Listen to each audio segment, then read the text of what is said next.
आप बहुत से लोगों ने हमें संदेश भेजा और ये बताया कि पिछले कुछ दिनों से आपके घरों में बिजली बहुत जाती है।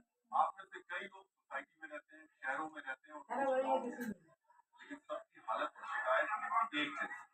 यूपी, एमपी और हरियाणा समेत ज्यादातर राज्यों में यही स्थिति है। नोएडा और गाजियाबाद समेत यूपी के ज्यादातर शहरों में 5 घंटे से ज्यादा बिजली गुल और गाँव में तो सिर्फ 16 घंटे ही बिजली है।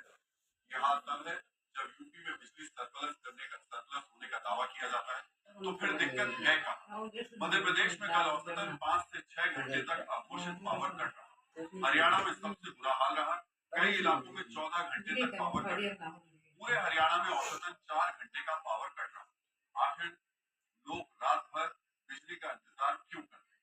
सोसाइटीज की लिफ्ट में चढ़ने से अब लोगों को डर क्यों लगता है? जब बिजली की सबसे ज्यादा जरूरत होती है तभी बिजली होते हुए भी सबसे ज्यादा कटौती क्यों होती है और ये परेशानी कब तक बनी रहेगी? इन सभी सवालों के जवाब के लिए आज आपको हमारा ये विश्लेषण जरूर देखना चाहिए। आज आपको ये जानना चाहिए कि बिजली संकट के लिए जिम्मेदार कौन, आम जनता, सिस्टम या सरकार? लेकिन सबसे पहले देश भर से आ रही तस्वीरों का वीडियो विश्लेषण आपको ध्यान से देखना चाहिए।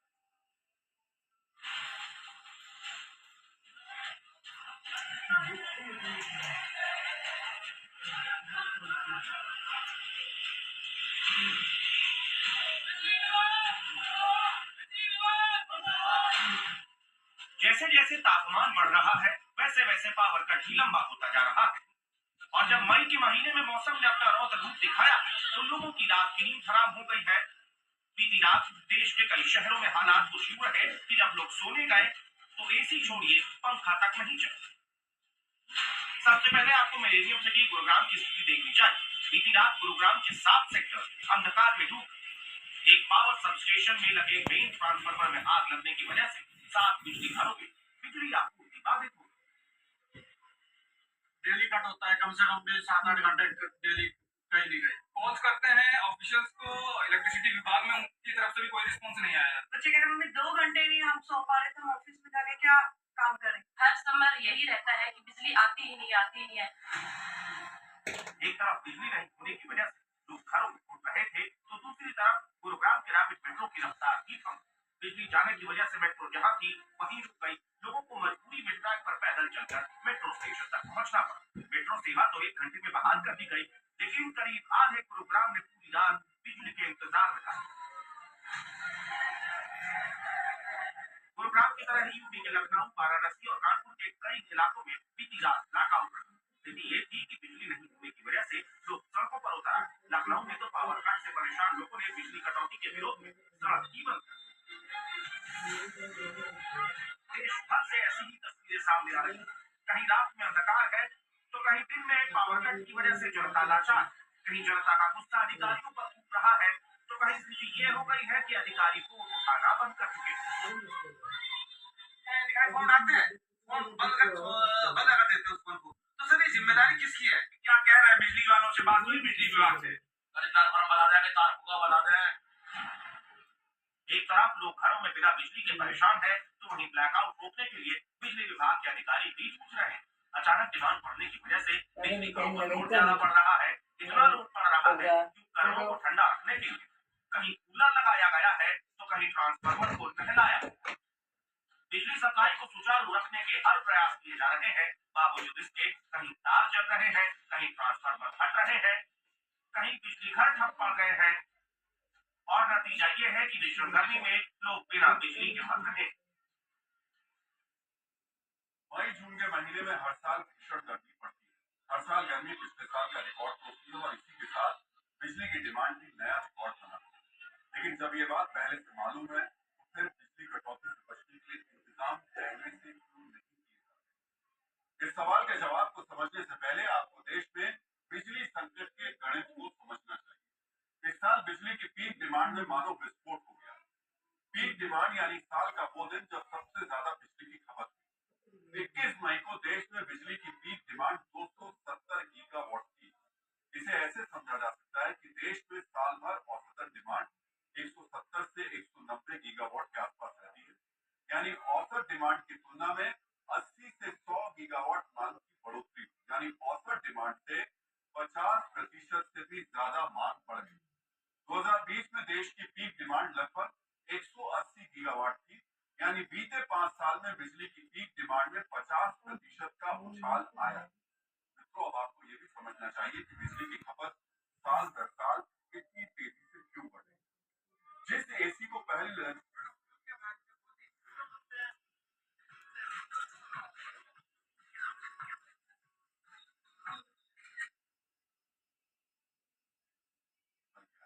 और बिजली की इस डिमांड को बढ़ाने में सबसे बड़ा रोल एसी का ही है। एक एसी खरीदने पर घर की बिजली का खपत 35% तक बढ़ जाता है। पिछले 5 सालों में भारत में लगभग 4 करोड़ नए एसी खरीदे गए।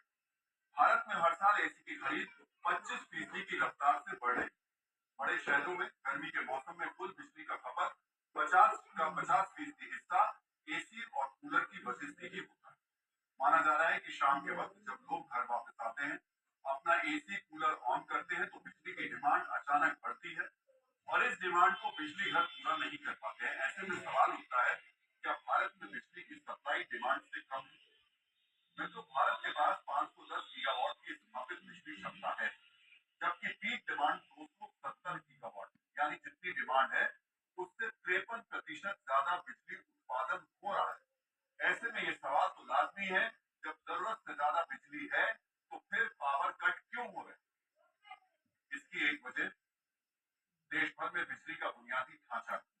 सरकार ने सौभाग्य योजना के तहत देश के हर घर तक तार और मीटर को पहुंचा दिया, लेकिन उस तार में दौड़ने वाली बिजली का दबाव सहने के लिए इंफ्रास्ट्रक्चर इस तरह का है ही। मित्रों, सबसे पहले देखिए देश भर के ट्रांसफार्मर की स्थिति कितनी दयनीय है। भारत में हर साल करीब 13 लाख ट्रांसफार्मर फेल हो जाते हैं। देश में ट्रांसफार्मर फेलियर की राष्ट्रीय औसत दर 10% है, यानी हर 10 में से एक ट्रांसफार्मर हर साल खराब होता है।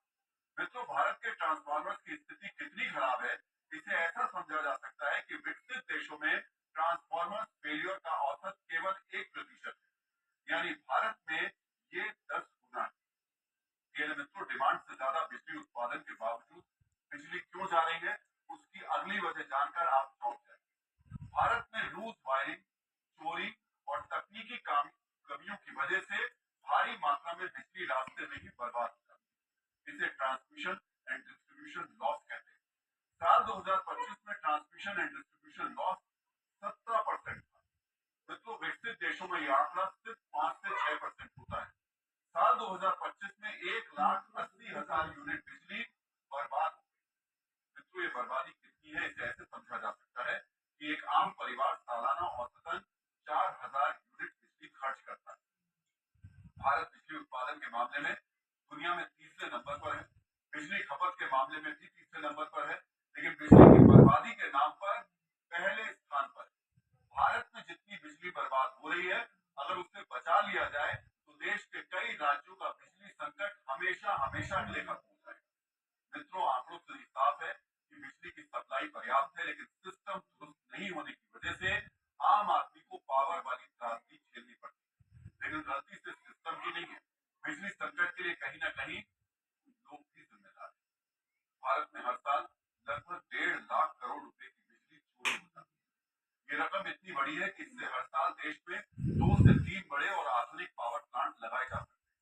वर्ल्ड बैंक और ग्लोबल एनर्जी थिंक टैंक्स की रिपोर्ट के मुताबिक दुनिया में सबसे ज्यादा बिजली चोरी भारत में होती है। इस चोरी की वजह से भारत की जीडीपी को हर साल लगभग 1.5% का नुकसान होता है।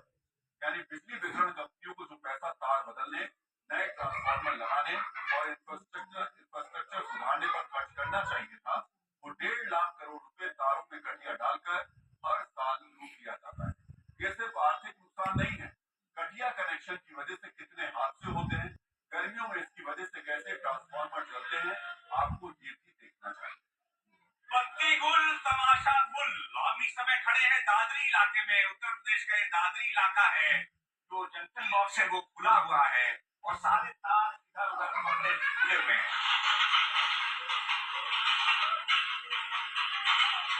हाथी वाली गली में जिन्होंने मेन केबल में भी कट गिर के, जो हमारा अभी नया सर्किट गिरा उसमें भी मेन केबल में कट गिर के चला रहा है। उनकी पोल उनके पास में, छत के पास में आ रहे हैं ना, उनके छत में पास आ रहे हैं, हम लगा के आते हैं, वो खोल लेते हैं। जब रेड के बाद में हमने कहा था इस पे 250 एमपीए लोड चल रहा था, जो फिलहाल घट के 141 एमपीए हो गया है। तो जंक्शन बॉक्स जो बालकनी होती है वहां पर खुले हुए थे और दिख रहा था कि वहां से कटिया मारकर अवैध तरीके से बिजली चोरी की जा रही है। गैर जरूरी लोग हैं वो चोरी करते हैं और जो जिनको जरूरत है वो भुगतते हैं। मेरे मित्रों, एक सवाल ये भी है कि अब पावर संकट के लिए मुफ्त बिजली बांटने वाली राजनीतिक भी जिम्मेदार है। क्योंकि देखिए, पंजाब, दिल्ली, बिहार और कर्नाटक जैसे राज्य 125 से 300 यूनिट फ्री बिजली देते हैं। इसके अलावा कई राज्य सरकारें बिजली पर सब्सिडी देती है, जिससे राज्य सरकार और बिजली वितरण कंपनियों पर काफी ज्यादा आर्थिक बोझ पड़ता है। वित्त वर्ष 2024-25 में भारत में बिजली सब्सिडी पर 2.5 लाख करोड़ रुपए खर्च हुए। सब्सिडी की वजह से बिजली वितरण कंपनियों को सीधे तौर पर 1,20,000 करोड़ रुपए का घाटा हुआ। यानी सब्सिडी बिजली वितरण कंपनियों को आर्थिक रूप से कमजोर बना रही है और इससे देश में पावर ग्रिड के इंफ्रास्ट्रक्चर पर पैसा खर्च नहीं हो पा रहा है। बुनियादी ढांचे की मरम्मत